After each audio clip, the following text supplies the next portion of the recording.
আসসালামু আলাইকুম। আমি আব্দুল বকরি ফয়সাল। আজকে আমি যে বিষয়টা নিয়ে আলোচনা করব তা হলো ব্রোকেন হার্ট সিনড্রোম। ইদানিংকাল এই ব্রোকেন হার্ট সিনড্রোম এটা বেড়েই চলছে।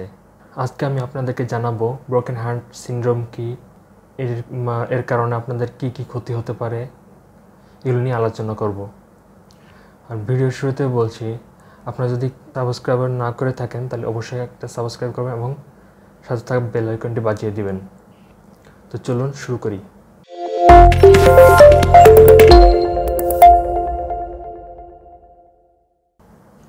প্রথমেই আসি ব্রোকেন হার্ট সিনড্রোম। এটা কি? এমন এক পরিস্থিতি যা অত্যাধিক মানসিক চাপ, চরম আবেগ এবং বিপর্যয়ের অবস্থার পরিপ্রেক্ষিতে এটা ঘটে থাকে।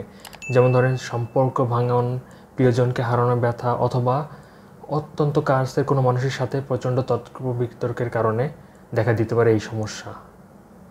দীর্ঘস্থায়ী কোনো দুঃখ বা মানসিক চাপের ফলে যা যা ঘটতে পারে আপনার হার্টে, তা হলো হার্টের দেয়ালগুলো দুর্বল হয়ে যাবে, হার্টের পেশিগুলো ক্ষতিগ্রস্ত হবে, বাম ভেন্ট্রিকলগুলোর আকৃতি অক্টোপাসের ট্র্যাপের মতো হতে পারে।